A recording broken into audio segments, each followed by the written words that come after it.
আসসালামু আলাইকুম রহমতুল্লাহি ওবরকাতুহু। সম্মানিত দর্শক, বাংলাদেশ পুলিশের সাবেক আইজি ডক্টর বেনজির যতদিন ক্ষমতায় ছিলেন নিদারুণভাবে আকর্ষিত পুরুষ ছিলেন। আকর্ষিত বললাম মানে আকর্ষণীয় নয়, আকর্ষিত। এর কারণ হলো হি হ্যাড ম্যানি থিংস। তার অনেক অনেক জিনিস ছিল যা মানুষকে আকর্ষণ করত। ক্ষমতা ছিল, সৌন্দর্য ছিল, অর্থ ছিল, ব্যক্তিত্ব ছিল, দুষ্টবুদ্ধি ছিল, আরও অনেক কিছু। সবাইকে তিনি আকর্ষণ করতে পারতেন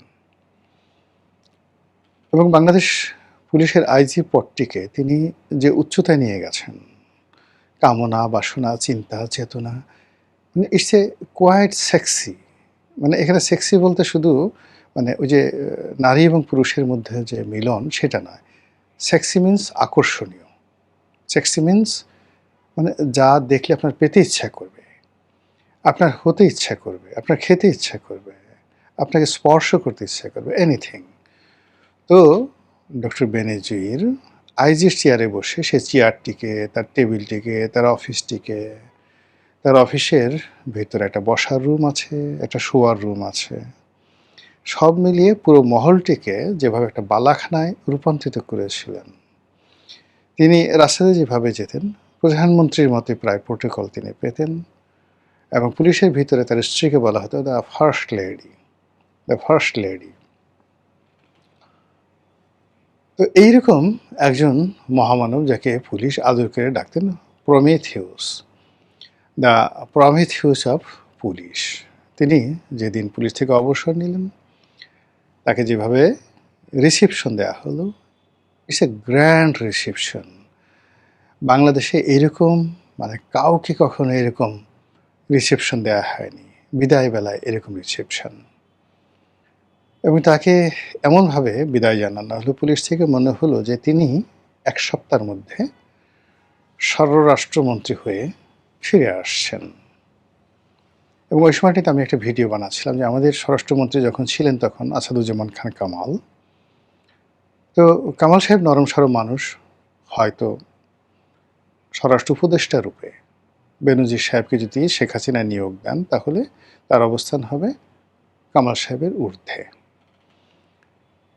এবং সেটা বোঝা যাচ্ছিল তিনি যখন অ্যাজ এ আইজি হিসেবে সেনাপ্রধান জেনারেল আজিজের সঙ্গে কক্সবাজারের ওই যে একজন সেনা কর্মকর্তা, সাবেক সেনা কর্মকর্তার হত্যাকাণ্ড ঘটল, সেই ওসি প্রদীপ, সেই ঘটনায় আইজিও গেলেন, সেনাবাহিনী প্রধানও গেলেন। কিন্তু দুজনের চালচলনে মনে হচ্ছিল যে বেনজির ইজ মোর দ্যান, যাকে বলা হয় আইজিপি নয়, মোর দ্যান স্বরাষ্ট্রমন্ত্রী।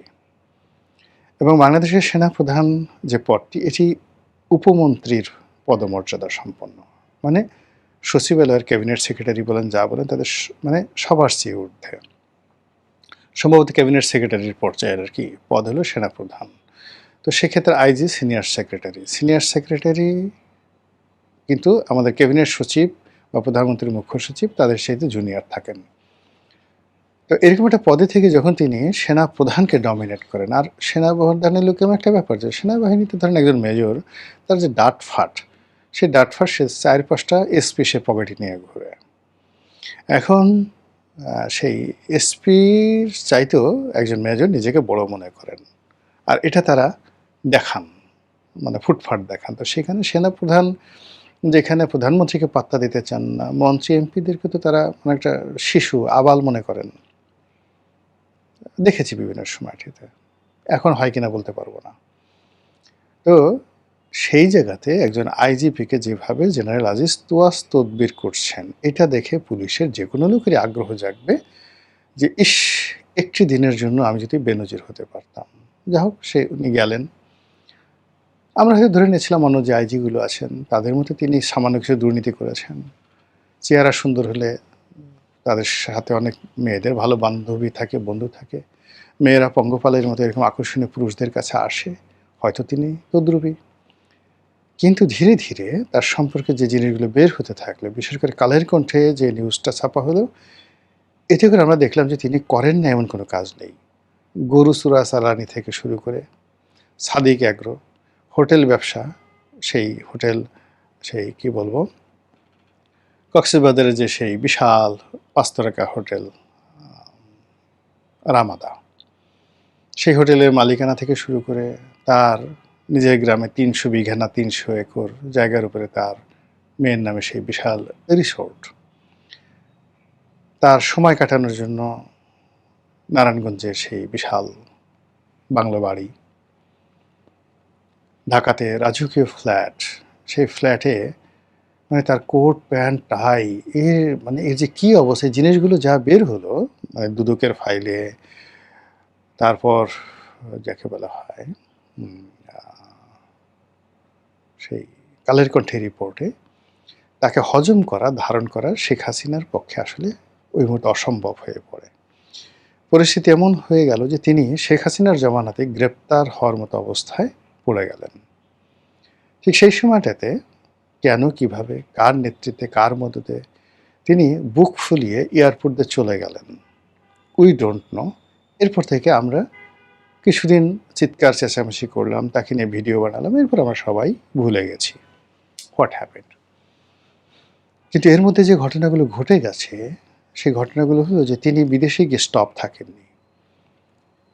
সেখানে তিনি ব্যবসা বাণিজ্য করেছেন, তারপর তার যে সহায় সম্পত্তিগুলো ছিল এগুলো কেনাবেচা করেছেন, একটা কিনেছেন আর একটা বিক্রি করেছেন, এবং এক শহর থেকে অন্য শহরে, এক দেশ থেকে অন্য দেশে, জাস্ট লাইক কি বলবো, ইলন মাস্কের মতো, the Elon Musk of Bangladesh.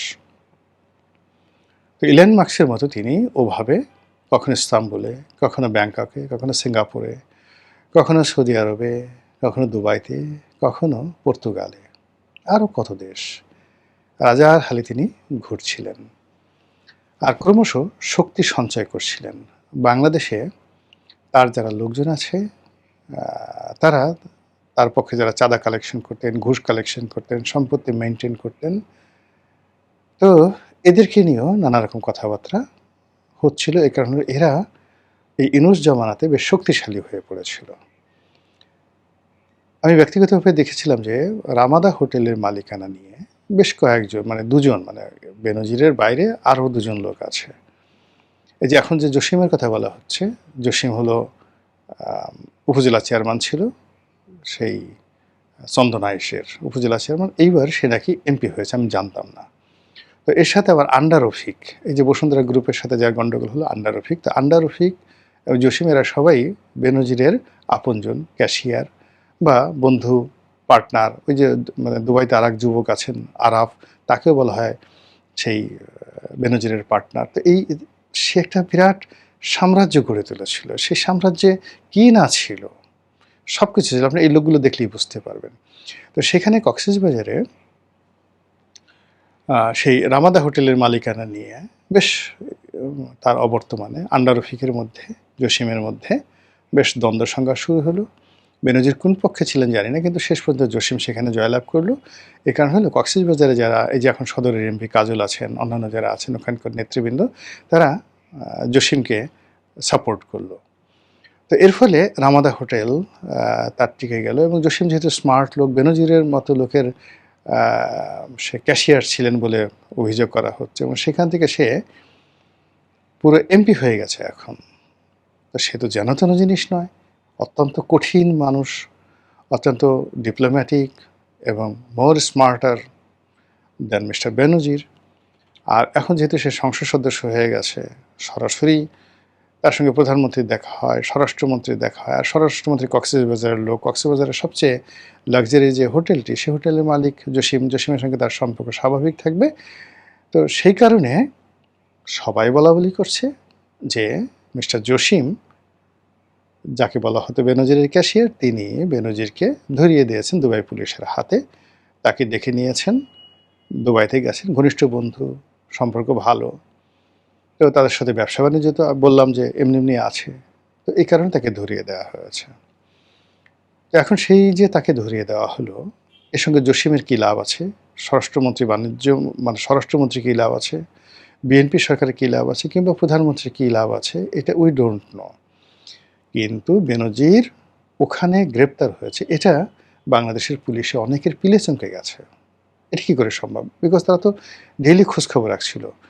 এবং পুলিশের মধ্যে বললাম না যে পুলিশের মধ্যে তাকে উপাধি দেওয়া হয়েছিল দ্য প্রমিথিউস অফ পুলিশ। তো কাজেই পুলিশের মধ্যে তার হাজার হাজার অনুসারী আছে।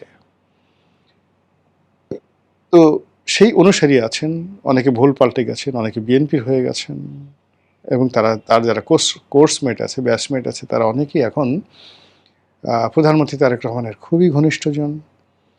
তো বেনজির যখন আইজি ছিলেন, তখন সেই আইজির পদে থেকে তিনি তার কোর্সমেটদের অনেককে তিনি যাকে বলা হয় সুযোগ দিয়েছেন, অনেকে বুক ফুলে ঘুরে বেরিয়েছে। তো সেটার রিটার্নে বেনজিরের যারা বন্ধু এখন বিএনপির সঙ্গে আছেন, তারাও তো বেনজিরকে একটা ওয়াক ওভার দিচ্ছে। তো সেখানে হঠাৎ করে সে যখন গ্রেপ্তার হয়ে গেল, সবাই একটা বজ্রপাতের মতো ঘটনা। এর মধ্যে স্বরাষ্ট্রমন্ত্রী পার্লামেন্টে বলেই ফেললেন যে তাকে গ্রেপ্তার করে আনা হবে, ইন্টারপোল ইত্যাদি ইত্যাদি ঘটনা ঘটে গেছে। কিন্তু এখন আবার শোনা যাচ্ছে যে তাকে যেভাবে গ্রেপ্তারের কথা বলা হচ্ছিল সেভাবে আসলে গ্রেপ্তার হয়নি, বা তাকে যেভাবে সহজে আনার কথা ছিল সেভাবে আনা যাচ্ছে না। সে ওখানে একটার পর একটা প্যাচ করে যাচ্ছে, নিজের বিরুদ্ধে নিজে মামলা দিচ্ছে। মানে সত্যিকার অর্থে দুবাইতে যে কী হয়েছে বেনজিরকে নিয়ে আমরা এখনও পর্যন্ত জানি না। কিন্তু যেটা বললাম যে সে একটা বিরাট একটা সাম্রাজ্য গড়ে তুলেছিল। সেই সাম্রাজ্যে যত সব সুন্দরী ললনা তারা সেখানে হাজিরা দিতেন। তারা এখনও ইয়া বেনজির বলে কান্নাকাটি করেন। তিনি তাদেরকে মাল দিয়েছেন, পানি দিয়েছেন, গান দিয়েছেন, নৃত্য দিয়েছেন, বাড়ি দিয়েছেন, গাড়ি দিয়েছেন। তো সে সকল রমণীরা পাগলের মতো খুঁজে যে হুজুর কবে আসবেন, আবার কবে আমাদের বালাখানা জাগ্রত হবে। অনেকে গিয়ে তার সাথে দুবাই থেকে দেখা করে আসেন, এবং আসার সময় তারা 1 কোটি টাকা 1.5 কোটি টাকার বাজার করে নিয়ে আসেন। ওখানে গিয়ে রাজার মতো ঘুরে বেড়ান, সেই রেঞ্জ রোভার গাড়িতে, রোলস রয়েস গাড়িতে ঘুরে বেড়ান। বাংলাদেশের অনেক ললনা আছেন, সেগুলো কিছু সোশ্যাল মিডিয়াতে দেখা যায়। এবং এদের সবার যে কাঙ্ক্ষিত পুরুষ সেই ডক্টর বেনজির, এতে কোনো সন্দেহ নাই। তো সেই মানুষটির গ্রেপ্তারের কথা বলা হচ্ছে। কিন্তু যদি আপনি বেনজিরের ক্যারেক্টারিস্টিক্স দেখেন, he is not a normal man. He is absolutely, মানে কি বলবো, সে আন্ডারওয়ার্ল্ডের একটা ডন। শিকাগোর একজন মেয়র ছিলেন, এই মুহূর্তে আমার নামটা মনে আসছে না। মানে আন্ডারওয়ার্ল্ড থেকে এসে দুজন লোক, মানে একজন সেই ডন এবং দ্বিতীয়জন হলেন একজন উকিল, আমেরিকার সেরা উকিল, ক্রিমিনাল লয়ার। এই দুজনের মধ্যে একটা বন্ধুত্ব হয়ে গেল, এবং সেই বন্ধুত্ব কারণে ওই শতাব্দীর সবচেয়ে বড় মাফিয়া ডন হওয়ার পরেও as a public figure, mayor হিসেবে তিনি নিউ ইয়র্ক, মানে ওখানে আমেরিকাতে 3টি পোস্ট, আমেরিকার প্রেসিডেন্ট, তারপর নিউ ইয়র্কের মেয়র, দেন শিকাগোর মেয়র, এবং তিনি সেই শিকাগোর মেয়র হয়ে গিয়েছিলেন। তো কাজে আগামীতে বেনজির বাংলাদেশে আসবেন, ফিরে আসবেন, হয়তো মেয়র হবেন, হয়তো স্বরাষ্ট্রমন্ত্রী হবেন, অথবা ফাঁসিতে চড়বেন। মানে মাঝামাঝি কোনো কিছু হবে না, যা কিছু হবে বড় কিছু একটা হবে তার জন্য। তো এরকমই যে সমাজ, যে রাজনীতি, যে রাষ্ট্র ব্যবস্থা এরকম বেনজির তৈরি করে। আবার সেই বেনজিরকে ধরার জন্য রাষ্ট্র সর্বশক্তি নিয়োগ করে যদি পরাজিত হয়ে বেনজিরের কাছে আত্মসমর্পণ করতে বাধ্য হয়, তাহলে আমরা সাধারণ যে আমজনতা, আমাদের অনুভূতি কেমন হয়? মহান আল্লাহ আমাদের সবাইকে হেদায়েত দান করুন, হেফাজত করুন। আসসালামু আলাইকুম ওয়া রাহমাতুল্লাহি ওয়া বারাকাতুহু।